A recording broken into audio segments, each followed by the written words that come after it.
Iran का uranium लूटेगा America, ऊंट वाला सपना ना देखें ट्रंप।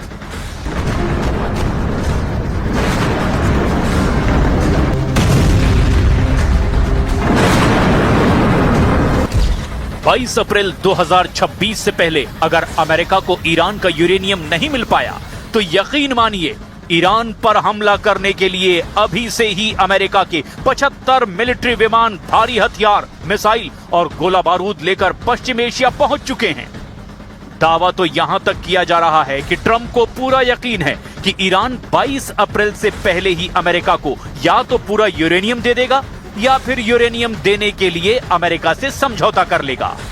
यही वजह है कि ट्रंप ने ऐलान कर दिया है कि वो ईरान से समझौते के दौरान पाकिस्तान भी जा सकते हैं। लेकिन वहीं दूसरी तरफ ईरान की सबसे ताकतवर और सुप्रीम पावर IRGC ने ईरान के सरकारी मीडिया पर ऐलान कर दिया है कि अगर ट्रंप ये सपना देख रहे हैं कि ईरान उन्हें अपना 60% संवर्धित यूरेनियम देने जा रहा है तो इसी के लिए ईरानी कहावत है, ऊंट कपास के बीज का सपना देखता है, कभी उसे निगल जाता है, कभी दाने दाने करके खाता है। अमेरिकी नेता हवा में महल बना रहे हैं जो कभी भी हकीकत में पूरा नहीं होगा। इसके साथ ही ईरान ने अपना अभी तक का सबसे शक्तिशाली और लंबी दूरी का घातक और खौफनाक हमला करने वाला ऐसा किलर ड्रोन गाजा लॉन्च कर दिया है जो अमेरिकी सैन्य अड्डों और युद्धपोतों के लिए यमराज साबित हो सकता है। हम तीनों खबरों की फुल डिटेल दिखाने जा रहे हैं, लेकिन शुरुआत ट्रंप के उस ईरानी ड्रीम प्रोजेक्ट से जिसे लेकर पूरी दुनिया में हड़कंप मच गया है।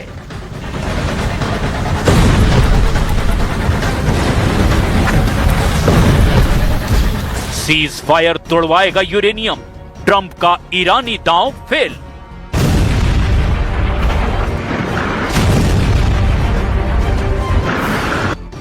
ट्रंप ने दावा किया है कि ईरान के साथ युद्ध खत्म होने को लेकर समझौता बहुत करीब है। उनके साथ पाकिस्तान में बातचीत जल्द ही फिर शुरू हो सकती है। हालांकि अमेरिकी अधिकारियों के मुताबिक मिडल ईस्ट में तैनात सैनिक फिर से हथियारों से लैस हो रहे हैं और अगर ईरान के साथ बातचीत फेल होती है तो वो दोबारा लड़ाई के लिए तैयार हैं। लेकिन सवाल ये उठता है कि आखिर ट्रंप को ये क्यों लगता है कि ईरान उसे अपना यूरेनियम देने जा रहा है, और क्यों ईरान में किसी भी नेता ने खुलकर नहीं कहा कि हम अमेरिका को यूरेनियम सौंप देंगे। इसे भी अच्छी तरह से समझ लीजिए। सीज फायर तोड़वाएगा यूरेनियम, ट्रंप का ईरानी दांव फेल। ईरान और अमेरिका के बीच तनाव एक ऐसे मोड़ पर है जहां युद्ध की आहट और शांति वार्ता की कोशिशें साथ साथ चल रही हैं। पिछले 40 दिनों से भीषण हवाई हमलों के बाद 8 अप्रैल से एक अस्थायी युद्ध विराम लागू है, लेकिन ये बेहद नाजुक है। राष्ट्रपति ट्रंप और अमेरिकी रक्षा मंत्रालय ने दो टूक कहा है कि यदि 22 अप्रैल तक कोई ठोस समझौता नहीं होता तो बमबारी फिर से शुरू कर दी जाएगी। डोनाल्ड ट्रंप ने ईरान के संवर्धित यूरेनियम, न्यूक्लियर डस्ट यानी परमाणु धूल कहते हुए ईरान का जमकर मजाक उड़ाया है। ट्रंप ने ये दिखाने की भी कोशिश की कि ईरान बेचारा हो चुका है और वो अपना यूरेनियम अमेरिका को सौंप देगा। ट्रंप ने दावा किया कि ईरान अपनी पूरी परमाणु धूल यानी यूरेनियम भंडार अमेरिका को सौंपने के लिए तैयार हो गया है। उन्होंने मीडिया से कहा, ईरान अब लगभग हर बात मान चुका है, वे हमें अपना सारा कचरा सौंप देंगे। हालांकि ट्रंप दावा कर रहे हैं कि सौदा करीब है, लेकिन ईरानी अधिकारियों ने यूरेनियम सौंपने की बात से फिलहाल इनकार किया है। वे केवल 5 साल के लिए संवर्धन रोकने का प्रस्ताव दे रहे हैं, जबकि ट्रंप 20 साल की पाबंदी चाहते हैं। Very important is that Iran does not have a nuclear weapon, and they've agreed to that. Iran's agreed to that, and they've agreed to it very powerfully. They've agreed to give us back the nuclear dust that's way underground because of the attack we made with the B-2 bombers. So we have a lot of agreement with Iran. 22 अप्रैल को टूटेगा cease fire, 75 लड़ाकू विमानों से होगा हमला। America चाहता है कि ईरान वार्ता की मेज पर यह महसूस करे कि उसके सिर पर सैन्य तलवार लटकी है। इस वक्त अमेरिकी नौसेना ने ईरान के बंदरगाहों की घेराबंदी कर रखी है ताकि उसकी अर्थव्यवस्था पूरी तरह चरमरा जाए और वो बातचीत पर झुकने को मजबूर हो जाए। जो खबरें आ रही है वो बेहद चौंकाने वाली है और डरावनी भी। हो सकता है कि ईरान पर एक बहुत बड़ा अमेरिकी हमला 22 अप्रैल से शुरू हो जाए। अगले 5 दिनों में पाकिस्तान की मध्यस्थता में कोई समझौता नहीं होता तो 22 अप्रैल के बाद हम इस क्षेत्र में युद्ध का एक नया और ज्यादा विनाशकारी चरण देख सकते हैं। एक तरफ इस्लामाबाद में शांति वार्ता के लिए जेडी वेंस को भेजना और दूसरी तरफ 75 मिलिट्री एयरक्राफ्ट की तैनाती एक तरह से अमेरिका की गाजर और छड़ी वाली नीति है। अमेरिका ये संदेश दे रहा है कि वो शांति तो चाहता है, वो शांति में विश्वास रखता है। वहीं दूसरी तरफ 75 विमानों का पश्चिम एशिया पहुंचना ये साबित करता है कि अगर ईरान 22 अप्रैल की समय सीमा तक यूरेनियम सौंपने पर सहमत नहीं होता तो अमेरिका के पास हमले के लिए टारगेट लिस्ट तैयार है।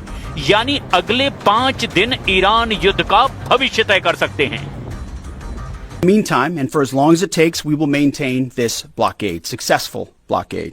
But if Iran chooses poorly, then they will have a blockade and bombs dropping on infrastructure, power, and energy.